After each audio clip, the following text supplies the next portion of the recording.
मैं भारत को भारतीयता की मान्यता के आधार पर फिर से खड़ा करना चाहता हूं, उस काम में लगा हूं। इसी तरह से शिक्षा व्यवस्था को स्वदेशी बनाना चाहते हैं। अभी जो शिक्षा हम लेते हैं वो मैकॉले की है। मैकॉले ने जो पाठ्यक्रम तय किया वही हम पढ़ते हैं, और दुर्भाग्य से मैकॉले जो पाठ्यक्रम हमको दे गया वो इतना रद्दी और बेकार का है जो जिंदगी में कभी काम नहीं आता। हम पढ़ते हैं, रटते हैं, कक्षा में जाकर उल्टी करते हैं। कॉपी पे लिखना माने उल्टी करना। 100 में से 96 नंबर ले आते हैं। अब उसका शहद लगा के चाटें तो क्या निकलता है उसमें से? 96 नंबर। जिंदगी में काम नहीं आती वो शिक्षा। मैं मेरा उदाहरण देता हूं। सालों साल मैंने पढ़ाई की, मेरा जीवन खराब किया। मैं नहीं पढ़ता तो बहुत अच्छा होता। जितने साल मैंने पढ़ाई की, जितना पैसा मेरे माता पिता ने मेरी पढ़ाई पे खर्च किया, जितना पैसा मेरे ट्यूशन पे मेरे माता पिता ने खर्च किया, अगर मैं पढ़ने नहीं जाता वो सब पैसा बचता और मैं उससे कोई धंधा और व्यापार करता तो करोड़पति होता। क्या पढ़ाई हुई है मेरी? मैंने बचपन में पढ़ा x + y whole square is equal to x square plus 2xy plus y square, x minus y whole square is equal to x square minus 2xy plus y square. अब मेरे समझ में नहीं आता कि करूं क्या इसका मैं मेरी जिंदगी में।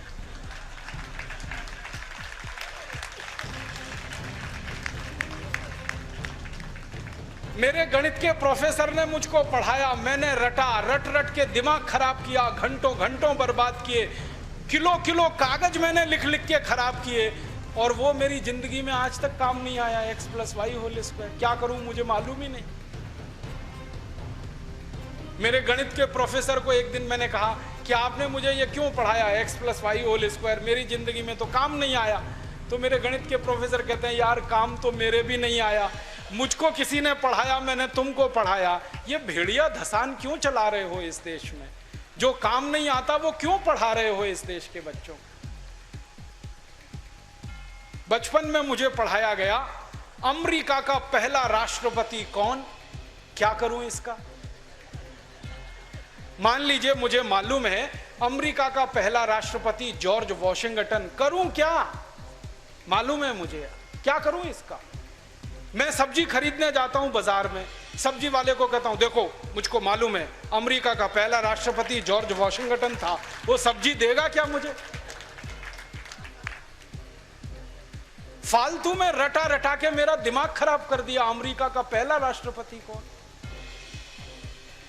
और मुझे इतना दुख होता है, तकलीफ होती है कि कोई मुझे ये पूछना शुरू करे कि तुम्हारे परिवार का पहला राष्ट्रपति कौन? मुझे नहीं मालूम। मेरे परिवार के राष्ट्रपति से मतलब मेरे दादा, दादा के दादा, दादा के दादा, दादा, कहीं से हमारा कुल शुरू हुआ ना, तो मेरे कुल का पति माने मेरा पहला पिता, वो कौन नहीं मालूम। और अमेरिका का पहला राष्ट्रपति मालूम है।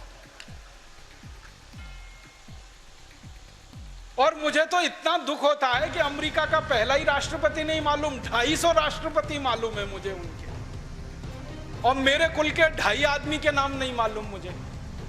मेरे पिताजी का नाम मालूम है, उनके पिताजी का, उसके आगे बढ़ता हूं तो सब ब्लैंक हो जाता है, याद ही नहीं मुझे। क्या करना है ऐसी शिक्षा से? काम की क्या है ये? बचपन में मुझको पढ़ाया कनाडा का क्लाइमेट कैसा, कनाडा का, भारत का नहीं, कनाडा का। कनाडा की जलवायु क्या है, क्या करूं उसका कनाडा की जलवायु का? मैं तो कभी कनाडा जाने वाला नहीं, कनाडा मेरे घर में कभी आने वाला नहीं, उसकी जलवायु पढ़ के करना क्या है? मैं शिवपुरी में रहता हूं, मैं भोपाल में, ग्वालियर में रहता हूं, मुझे शिवपुरी की जलवायु मालूम है तो कुछ काम आने वाली है, कनाडा की जलवायु क्या काम आने वाली है? कभी जिंदगी में मौका मिला कनाडा जाने का, जिसका कोई दूर दूर तक संभावना नहीं है, तब जाके वो बात कभी काम आएगी। उसके लिए रट रट के, पढ़ पढ़ के दिमाग खराब कर दिया घंटों घंटों। ऐसा फालतू इतिहास पढ़ाया। अकबर बड़ा महान था, होगा, मैं क्या करूं? अकबर महान था, ठीक है, मैं क्या करूं उसका? मेरी जिंदगी में उससे क्या फायदा होने वाला है अकबर की महानता से? मतलब मैं कहना यह चाहता हूं कि जो ज्ञान हम ले रहे हैं हमारी शिक्षा में, वो जिंदगी में कभी काम नहीं आता।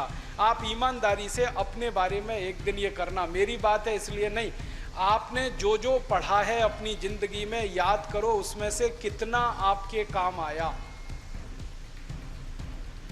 शायद आप 100 का नंबर निकालेंगे तो 5 भी काम नहीं आया, 5% भी काम नहीं आया। जो काम नहीं आया पढ़ा क्यों, फिर रटा क्यों उसको? और आप ऐसे सोचो, दूसरा उल्टा सोचो कि हमने जितना पढ़ा वो कितना हमें याद है।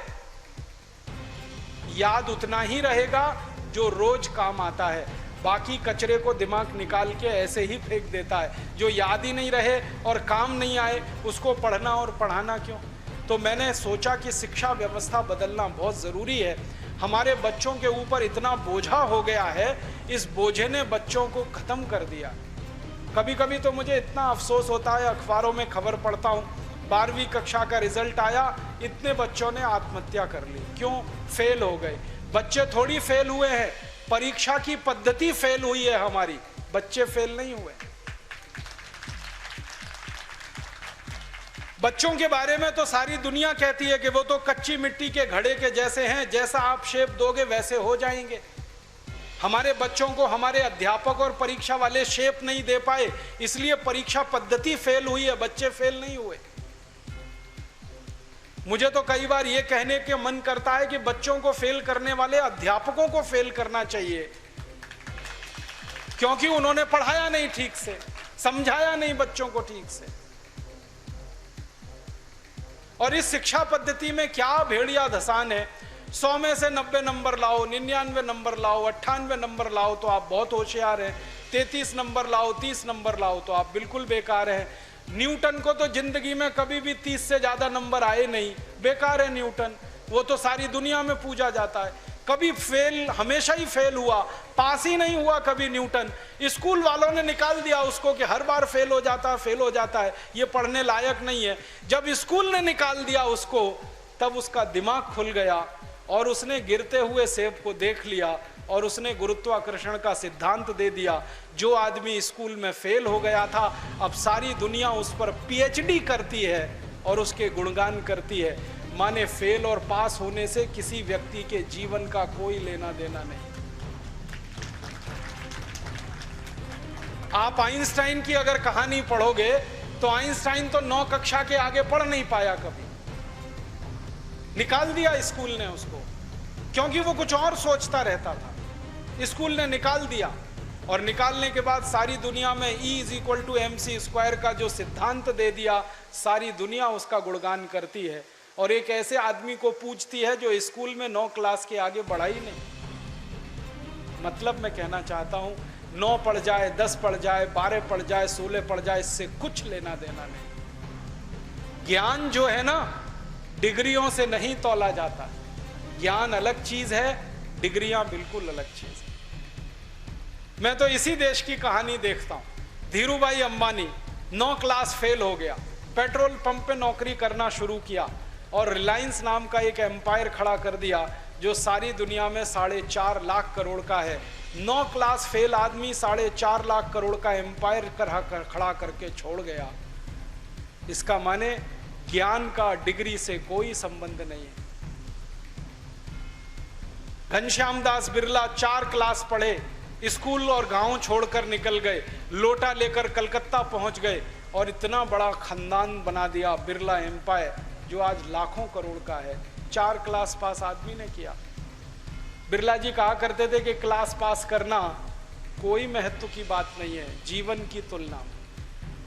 तो हम जीवन को जीने वाली शिक्षा हमारे विद्यार्थियों को दें, ऐसी शिक्षा व्यवस्था हम बनाएं जिसमें डिग्री का महत्व ना हो, ज्ञान का महत्व हो, परीक्षा का महत्व ना हो, सीखने का महत्व हो, पढ़ाने का महत्व नहीं हो, सिखाने का महत्व हो। अध्यापक भी सीखें, विद्यार्थी भी सीखें, दोनों सीखने की प्रक्रिया में आगे बढ़ें। ऐसी एक शिक्षा व्यवस्था हम बनाना चाहते हैं और ये पूरी शिक्षा व्यवस्था मातृभाषा पर आधारित होगी, ये अंग्रेजी पर आधारित नहीं होगी। अंग्रेज आए तो अंग्रेजी आई, अंग्रेज गए तो अंग्रेजी चली जानी चाहिए थी। क्यों हमने रख लिया इस अंग्रेजी को? अंग्रेजी में पढ़ाते हैं अपने बच्चों को, मार मार के सिखाते हैं, बच्चे बेचारे अक्सर उसमें फेल हो जाते हैं। हिंदुस्तान के बच्चे गणित में पास होते हैं, भौतिकी में पास होते हैं, रसायन में पास होते हैं, अंग्रेजी में फेल हो जाते हैं। होना ही चाहिए उनको अंग्रेजी में फेल, क्योंकि अंग्रेजी विदेशी भाषा है। मुझे आप एक अंग्रेज बताइए और दिखाइए जो हिंदी में पास हो जाए। तो मैं अंग्रेजी में पास होकर दिखा सकता हूं। जब कोई अंग्रेज हिंदी में पास नहीं हो सकता तो हम भारत के विद्यार्थियों से क्यों अपेक्षा कर रहे हैं कि वो अंग्रेजी में पास हो? और अंग्रेजी भाषा नहीं है पास होने लायक, ये तो भाषा ही रद्दी है। इस भाषा का इतिहास जब मैंने पढ़ा, 5वीं शताब्दी में तो ये भाषा आई, माने मुश्किल से 1500 साल पुरानी है। हमारी भाषा तो करोड़ों साल पुरानी है, संस्कृत, हिंदी, मराठी, तमिल, तेलुगु, कन्नड़, मलयालम, ये तो 1500 साल पुरानी है।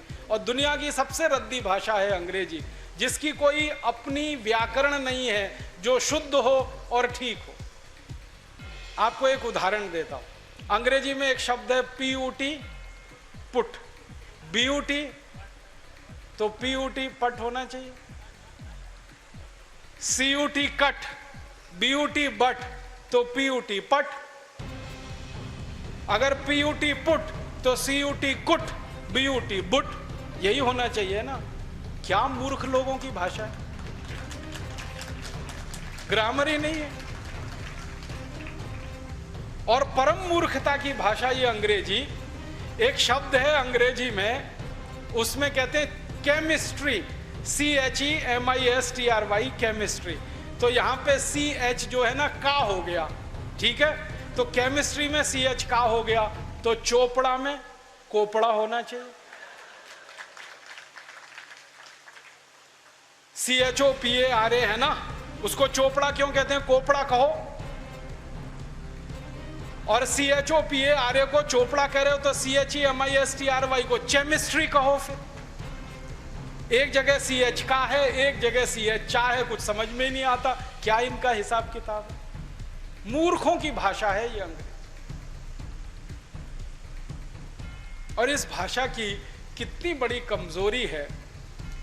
अंग्रेजी में एक शब्द है SUN, माने सन, माने सूरज। अब किसी भी अंग्रेज माई के लाल को मेरी चुनौती है कि इसका दूसरा शब्द अंग्रेजी में से निकाल के लाए। SUN का पर्यायवाची है ही नहीं, लाएंगे कहां से?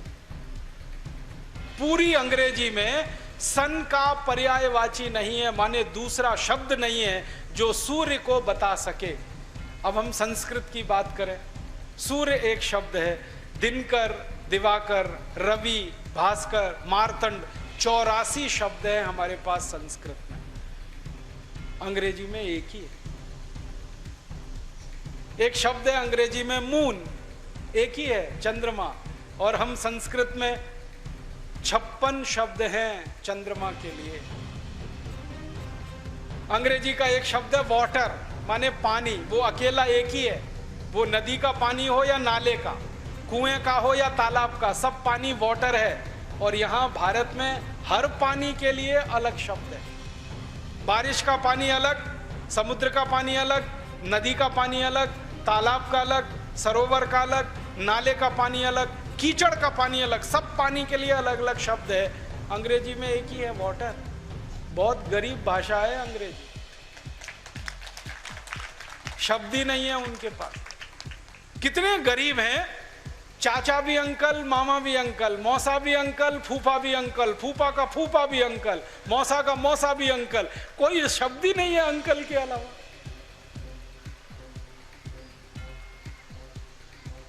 और चाची, मामी, मौसी, सब आंटी, कोई दूसरा ही शब्द नहीं है उनके। हम तो मूर्ख लोग इस अंग्रेजी में फंस गए। अकल नहीं हमारी तो मारी गई है। हमारे देश में जो अंग्रेजी पढ़ गए ना, अकल उन्हीं की मारी गई है। जो नहीं पढ़े वो बहुत होशियार। पता है, मैं कुछ लोगों के घरों में जाता हूं। मैंने जिंदगी में एक नियम बनाया, वो नियम ये है कि होटल में खाना नहीं खाऊंगा, होटल में ठहरूंगा नहीं।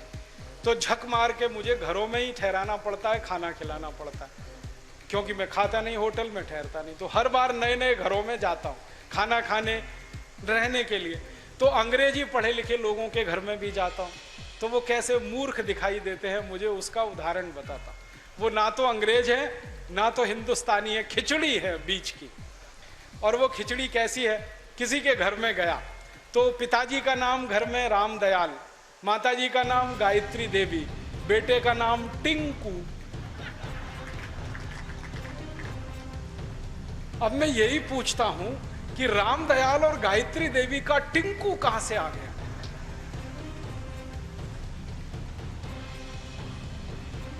फिर मैं उनको पूछता हूं आपको मालूम है टिंकू का अर्थ क्या है? उनको नहीं मालूम। नाम रख लिया बच्चे का टिंकू, अर्थ नहीं मालूम। ऐसे मूर्ख लोग, अर्थ मालूम नहीं, नाम रख लिया टिंकू टिंकू टिंकू। फिर डिक्शनरी खोल के दिखाता हूं उनको। अंग्रेजों की सबसे पुरानी डिक्शनरी है वेबस्टर डिक्शनरी। उसमें टिंकू का अर्थ है आवारा लड़का।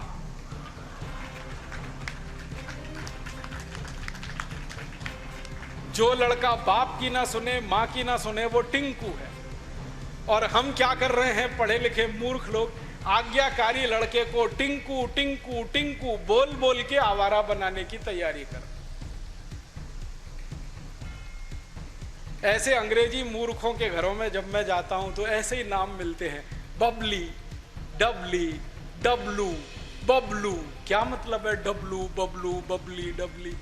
डिम्पल, ट्विंकल, कुछ मतलब ही नहीं। कुछ भारत में नाम की कमी हो गई है क्या? और इससे भी बड़ी बड़ी मूर्खताएं मैं देखता हूं। कोई अधकचरे हिंदुस्तानी, माने आधा अंग्रेज आधा हिंदुस्तानी के घर में जाऊं तो इंप्रेशन जमाने के लिए, माने रौब जमाने के लिए अंग्रेजी झाड़ेगा। हाँ, भले गलत सलत, लेकिन झाड़ेगा जरूर। रौब पड़े उसके ऊपर। वो क्या कहेगा? हिंदी में भी बोल सकता है, वो बात नहीं बोलेगा। वो कहेगा ओ Rajiv Dixit, she is my missus. तो मैं पूछता हूं really she is your missus? क्योंकि उसको मिसेस का अर्थ नहीं मालूम। मिसेस का अर्थ जानते हैं क्या है? हर देश की अपनी सभ्यता, अपनी संस्कृति होती है, तो उसमें से निकले हुए शब्द की भी अपने इतिहास और संस्कृति की व्यवस्था होती है। इंग्लैंड की सभ्यता कैसी है मालूम है? इंग्लैंड की सभ्यता में एक सबसे खराब बात है जो आपको कभी पसंद नहीं आएगी, कि वहां एक स्त्री और एक पुरुष जिंदगी भर साथ कभी भी नहीं रहते, बदलते रहते हैं। जैसे हम कपड़े बदलते हैं ना, वैसे वो एक दूसरे को बदलते रहते हैं। एक पुरुष की 20 स्त्रियां हो सकती हैं, एक स्त्री के 20 पुरुष हो सकते हैं। मेरे कई दोस्त हैं इंग्लैंड और यूरोप में जिनकी 40-40 शादियां हुई हैं, 41वीं करने को तैयार है। ये उनके यहां चलता रहता। इसको उनकी भाषा में कहते हैं एक्स्ट्रा मैरिटल अफेयर्स, पर स्त्री गमन पर पुरुष गमन। तो एक पुरुष कई स्त्रियों से संबंध रखता है, एक स्त्री कई पुरुषों से संबंध रखती है। तो पत्नी को छोड़कर जितनी स्त्रियों से संबंध रखने वाले होते हैं वो सब मिसेज में जाते हैं। माने मिसेज का अर्थ है धर्म पत्नी को छोड़कर कोई भी महिला जिसके साथ आप बिस्तर में रात को सोएं, वो मिसेज होती है, पत्नी को छोड़कर। अब यहां धर्म पत्नी को मिसेज बनाने में लगे हुए हैं। मूर्खों के मूर्ख पता नहीं कहां से पैदा हुए। मिस्टर का मतलब उल्टा है, पति को छोड़कर कोई भी पुरुष जिसके साथ आप रात बिताएं वो मिस्टर होता है। यहां पति को मिस्टर बनाने में लगे हो। छोड़िए इन अंग्रेजी शब्दों को, इनमें कुछ दम नहीं। और एक तो सबसे खराब अंग्रेजी शब्द है, पता नहीं लोग बोलते कैसे हैं उसको, मैडम। आप जानते हैं मैडम कौन होता है यूरोप में? अंग्रेजों की संस्कृति में जहां पर परस्त्री गमन होगा वहां वैश्यावृत्ति होने वाली है कि नहीं? परस्त्री गमन, पर पुरुष गमन, वैश्यावृत्ति चरम पर होगी। तो वैश्याएं जो अपने कोठों को चलाती हैं, अपने वैश्यावृत्ति के काम में लगी हुई वैश्याओं की जो प्रमुख वैश्या होती है उसको मैडम कहते हैं।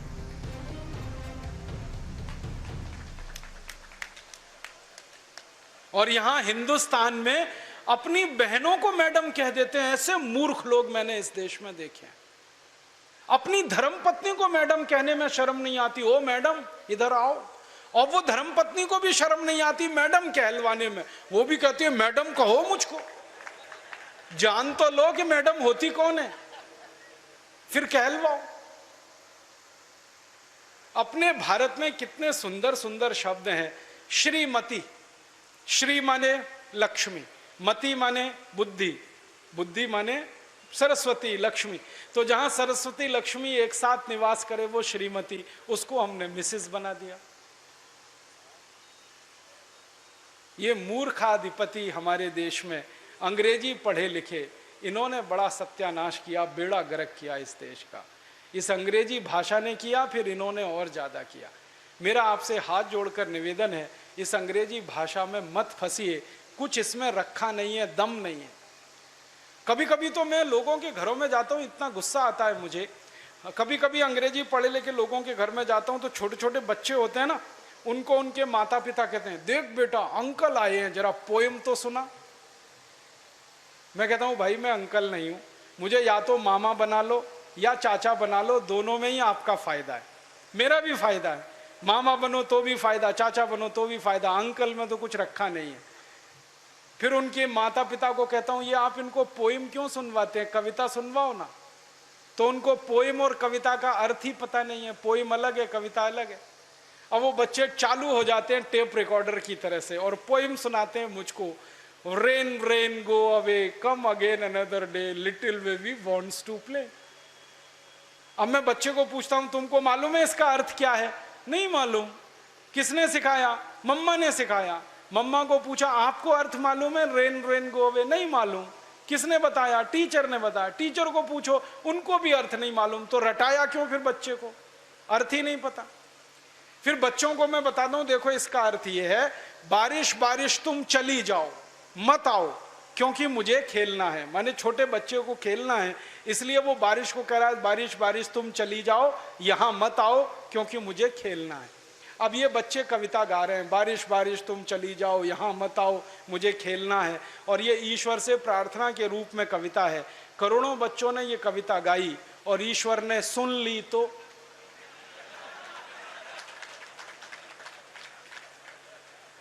बारिश को वापस बुला लिया। तो क्या होने वाला है? बारिश नहीं होगी। बारिश नहीं होगी तो सूखा पड़ेगा। सूखा पड़ेगा तो आप भी भूखे मरेंगे, मैं भी मरूंगा, किसान भी मरेंगे। इतनी अकल नहीं है हमको, ये रेन रेन गो अवे कितनी खतरनाक चीज है। हमारे भारत में 60% खेती बारिश पर होती है, 40% खेत में ही सिंचाई की व्यवस्था है। जब 60% खेती बारिश पर हो तो बारिश ज्यादा होनी चाहिए इस देश में। ऐसी कविताएं हम बच्चों को क्यों नहीं सिखाते? लेकिन वो कविताएं मातृभाषा में हो सकती हैं, अंग्रेजी में नहीं हो सकते। मैं एक मराठी मातृभाषा की कविता सुनाता हूं आपको, अर्थ बहुत सीधा है उसका। वो कविता है, ये रे पाऊसा तुला देतो पैसा, पैसा झाला खोटा, पाऊस आला मोठा। ये रे माने आओ आओ, जल्दी जल्दी बारिश तुम आओ। पाऊसा माने बारिश। मराठी में कह रहे हैं, बारिश बारिश तुम जल्दी जल्दी आओ, नहीं आओ तो मैं पैसा देने को तैयार हूं, तुम आ जाओ, क्योंकि मुझे बारिश की जरूरत है, क्योंकि खेत को पानी की जरूरत है, क्योंकि 60% खेती बारिश पर आधारित है। तो भारतीय कविता बारिश को बुलाने वाली होती है और अंग्रेजी कविता बारिश को भगाने वाली होती है। क्योंकि इंग्लैंड में मौसम खराब रहता है, कभी भी बारिश आती है, इसलिए वहाँ के बच्चे कहते हैं रेन रेन गो अवे, क्योंकि बारिश का कोई भरोसा नहीं।